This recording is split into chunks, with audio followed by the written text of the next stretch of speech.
So much for joining me in this blockchain, course and application. So definitely a very talented set of people I see, and hopefully you should be able to get something out of this session. And by the end of 10 days, you should have a pretty good, decent idea about what blockchain is and what is distributed ledger technology, what are the protocols, what are the development tools required for building decentralized applications, etc. So you're going to get introduced to a lot of new concepts.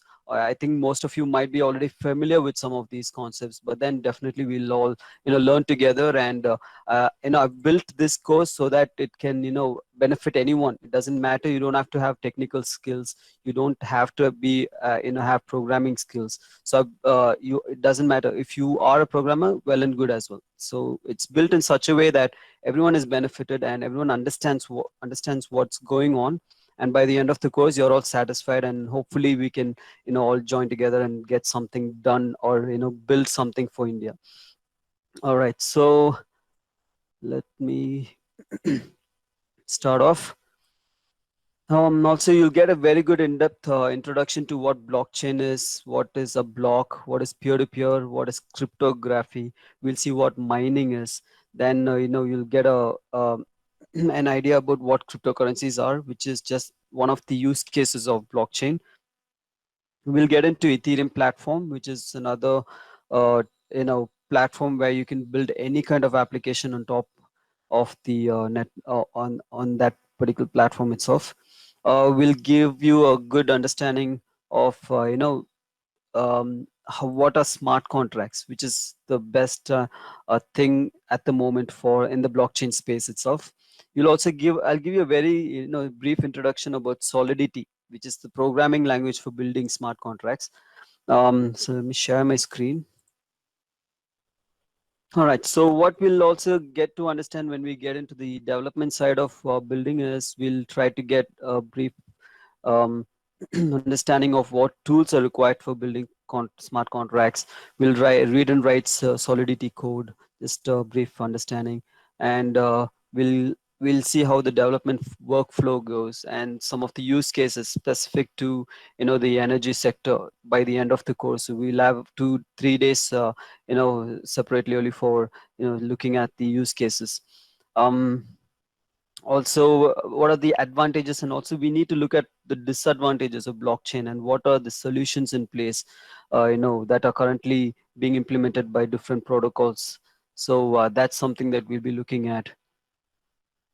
We'll see what is gas fees, that when it comes to Ethereum. Some of it might be confusing initially, but you'll definitely get an idea as to what what it's all about. We'll also look at the Truffle framework, which is the building application for building application and interacting with the blockchain itself. So a lot of things to be learned. Some of the tremendous potential across industries. If you take blockchain use cases, it can be put in any kind of industry, be it manufacturing, be it retail, be it insurance, banking and capital marketing, government, health. All these industries can take advantage of the blockchain solution and build different kind of application on top of the protocol itself. So for example, manufacturing, you can use it for asset tracking, real-time auction for supply contracts, supply chain transparency. Then we have retail, we have loyalty tracking, product provenance, logistic management. And so if you take insurance, claim management, fraud detection, banking and capital markets, bond issuance, trade finance. And these are all mostly in the financial part, but then we also use it for different other applications like logistics and government and the energy sector.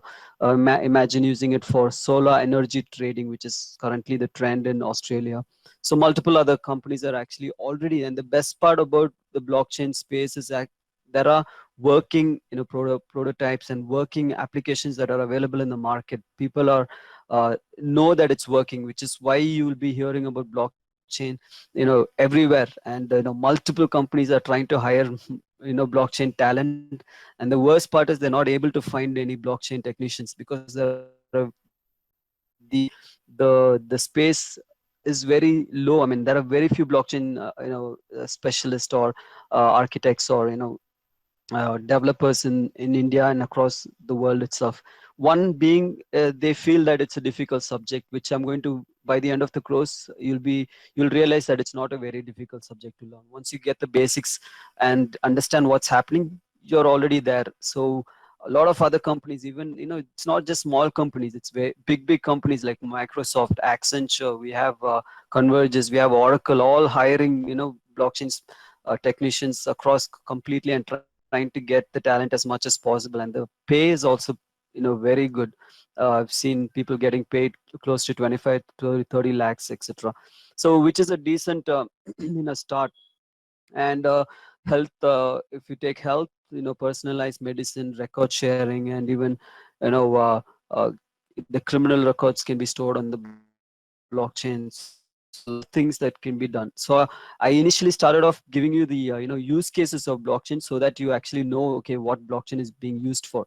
I'm pretty sure some of you have already done some research related to blockchain, and you might have a good idea as to what exactly is happening, or you might have gotten confused.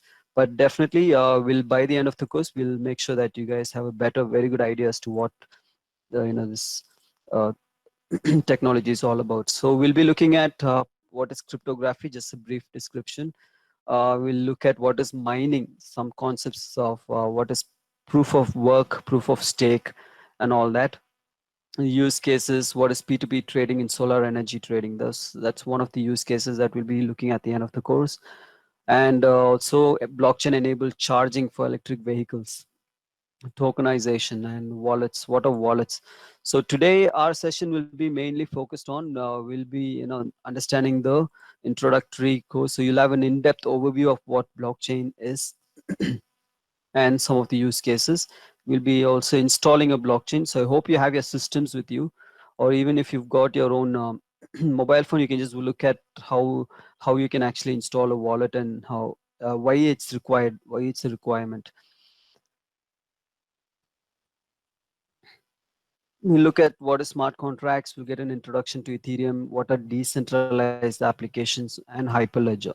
So that will be our main focus. By the end of the course, you'll be able to discuss the basic properties and intent of centralized and decentralized currencies, and in-depth understanding of distributed ledger technology. You look at what is identity, record keeping, consensus, transaction, also some of the real world aspects of blockchain as to what is mining, transactions, etc.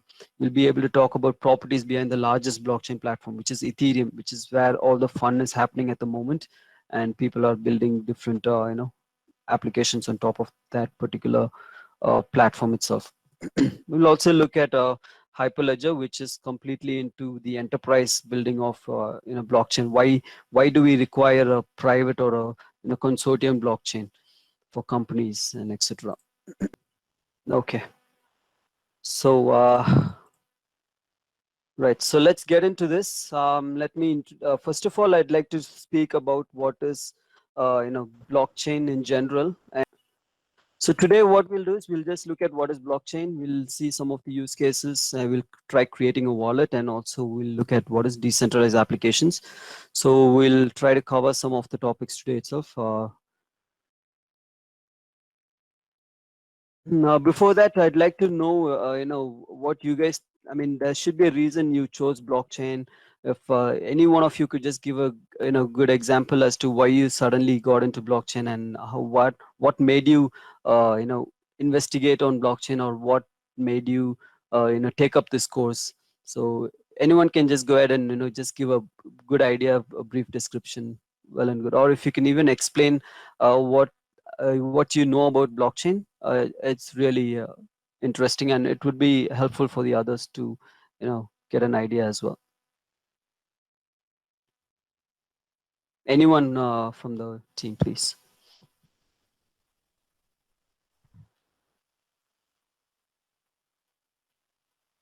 And there are no wrong answers. You're always welcome. Yeah. Hello. Yes, Shalini. So, according to me, what I hear is blockchain. It is a distributed ledger, so which cannot be hacked very easily. and like it has cryptographic techniques which makes it secure, and it is very much difficult to tamper the data inside a blockchain. So I find that in this current generation, many things are being tampered and easily replaced. But when data is in a blockchain, I feel that security is increased. So this is what I feel about blockchain. Perfect, Shalini. That makes perfect sense, and that you are exactly right. Anyone else? Right. Yes. Okay. So yeah, definitely very true, Shalini, and yeah, I think we get a message from Vandana who says provides more security and privacy. That's one of the benefits of blockchain. I think you should have known by now that data on the blockchain is immutable, which means it cannot be tampered with. No one can actually try and read edit the data on the blockchain. Once it's written, it's there. I mean, you can't make any changes on the blockchain. Yeah. Sir, So JNTU started issuing certificates. Yeah, please go ahead. sir, what I think is with blockchain, we can eliminate the intermediate layers of people who cheat or make frauds between a seller and a buyer.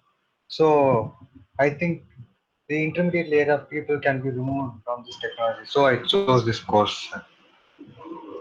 Very true, Akash. Good that you got a good idea about what But still, actually I can be don't done. know what Mhm. it exactly is. So Mhm.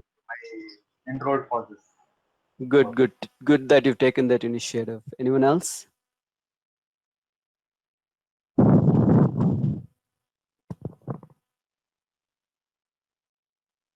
Okay, very interesting.